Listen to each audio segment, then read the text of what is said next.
लड़कियां लाते हैं 25 साल की। अब 25 साल की लड़की 4 जगह वो मुंह मार चुकी होती है। 25 साल की लड़कियां 4 जगह मुंह मार चुकी होती हैं। कथावाचक अनिरुद्धाचार्य अपने विवादित बयान की वजह से बुरे फंस गए हैं। जी हाँ, वृंदावन के चर्चित कथावाचक अनिरुद्धाचार्य एक बार फिर सुर्खियों में हैं। अक्सर अपने हास्यपूर्ण और चुटीले अंदाज के लिए मशहूर रहने वाले अनिरुद्धाचार्य इस बार अपने ही विवादित बयान की वजह से कानूनी शिकंजे में फंसते नजर आ रहे हैं। मथुरा की सीजीएम कोर्ट ने उनके खिलाफ वाद दर्ज कर मुकदमा चलाने की अनुमति दे दी है। अदालत ने केस को संज्ञान में लेते हुए अगली सुनवाई की तारीख 1 जनवरी 2026 तय की है। जुलाई महीने में अनिरुद्धाचार्य ने अपने एक प्रश्नोत्तरी कार्यक्रम में महिलाओं और नाबालिग बेटियों के बारे में आपत्तिजनक टिप्पणी की थी। उन्होंने कहा था कि आजकल बेटियों की शादी 25 साल में होती है, तब तक वह कई जगह मुंह मार चुकी होती है। पहले 14 साल की उम्र में शादी हो जाती थी। अब लड़कियां लाते हैं 25 साल की। अब 25 साल की लड़की 4 जगह वो मुंह मार चुकी होती है। सब नहीं पर बहुत। और वो 25 साल की जब तक आती है तो पूरी जवान होके आती है। जब जवान होके आएगी तो स्वाभाविक है कि वो अपनी जवानी कहीं ना कहीं तो वो उसकी जवानी फिसल जाएगी या जाएगी। जैसे कि अभी एक लड़के के संग हनीमून मनाने गई, परंतु वो किसी और के साथ वो रह चुकी थी, उसके साथ चक्कर था। वो ड्रमबाला केस अभी पुराना हुआ नहीं ज्यादा।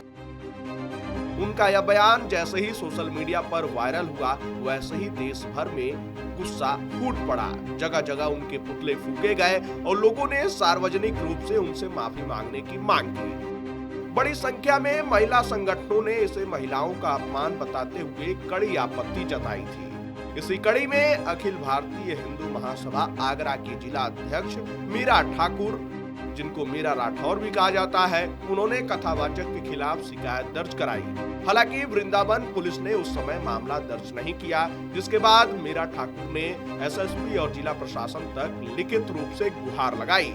जब किसी स्तर पर कार्रवाई नहीं हुई तो उन्होंने सीधे मथुरा न्यायालय का दरवाजा खटखटाया। मेरा नाम मीरा राठौर है, अखिल भारतीय हिंदू महासभा से जिला अध्यक्ष। जैसे मैं पहले घूमने के लिए गई तो मैंने गुरुजी का देखा, तो कई वो कहते हैं कि 14 साल की बेटी की शादी करनी चाहिए। 24 साल की लड़कियां 4 जगह मुंह मार के आती हैं, तो वो हम उनसे सवाल पूछना चाहते हैं कि 24 साल की लड़कियों की शादी हो रही है, क्या हर बेटी एक सी है? सारी बेटियों पे धब्बा लगा दिया तो ऐसा नहीं होना चाहिए। सिर्फ तुम कथा तक मतलब रखना चाहिए, कथा से आगे कुछ मतलब नहीं रखना चाहिए कि बहन बेटी क्या कर रही क्या नहीं कर रही। अगर तुम्हें समझाना है तो एकांत में समझाओ, तुम भरी मंच पे लड़की की और किसी बहन बेटी की बेइज्जती नहीं करोगे। तो मैं तो जो कहते हैं आप कथा तक मतलब रखो। तो मैंने उसी टाइम पे एक संकल्प ले रखा था कि जब तक हमारे इन पे मुकदमा नहीं लिखा जाएगा, जब तक हम चोटी नहीं बांधेंगे, तो इनके जो हाई कोर्ट के वकील आ रहे हैं तो वो हमें चैलेंज करके चले गए कि आप ये सपना भी मत देखना कि आपकी कभी चोटी बंधेगी। तो मैंने भी उनको चैलेंज किया था, इसी कोर्ट में इसी जगह हम चोटी करके जाएंगे। आपको भी पता चलेगा कि मैं इन पे मुकदमा जरूर लिखा जाएगा, क्योंकि जो भी न्यायालय आदेश देता वो अच्छे के लिए देता और जो भी करता सोच समझ के करता। तो मैं इन चीजों से बहुत खुश हूँ और शायद 1 तारीख को जो होगा सो अच्छे के लिए होगा। ऐसे तो वो माफी मांगते रहते हैं, हमेशा माफी मांगते आए और मांगते रहेंगे। तो अगर गलतियां मत करो तो आपको माफी मांगनी पड़े। आप तो इतने बड़े साधु संत हो और साधु होने के बाद में तुम महिलाओं पे टिप्पणियां करते हो तो गलत बात है ना। तो ऐसे क्यों बात करते हो? अगर कोई ये मौलाना कह देता तो अवेला के घर पे बुलडोजर चला दिया जाता। अभी तो इतने तब भी है कि इनके घर पे बुलडोजर नहीं चला। क्या मांग करते हैं आप? मैं तो मांग ये करते कि जेल जाने चाहिए और जो माफी तो मांगते रहेंगे। इनका माफी मांगने का काम, गलत बोलते हैं और माफी मांगते रहते हैं, तो ऐसा नहीं होता। इनको जेल भेजना चाहिए, मुकदमा लेके और जेल भेजा जाएगा। वरिष्ठ अधिवक्ता मनीष गुप्ता ने कोर्ट में लंबी बहस की, जिसके बाद अदालत ने परिवाद स्वीकार करते हुए मुकदमा दर्ज करने की अनुमति दे दी। यह आदेश इलाहाबाद हाई कोर्ट के वकीलों की मौजूदगी में दिया गया, जिससे मामले की गंभीरता साफ झलकती है।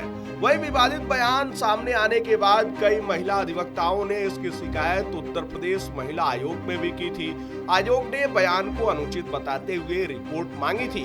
यह दबाव भी कानूनी कार्रवाई की दिशा में अहम साबित हुआ।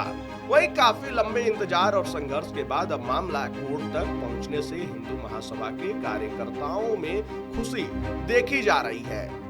वहीं आपको बता दें कि अदालत द्वारा मुकदमा चलाने की अनुमति दिए जाने के बाद अब अगली सुनवाई 1 जनवरी 2026 को होगी।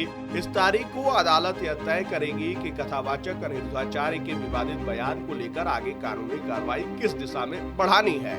वहीं आपको बता दें कि इसके बाद भी अनिरुद्धाचार्य थमते हुए नजर नहीं आए थे। इसके बाद भी वो लगातार टीका टिप्पणी करते हुए नजर आए थे।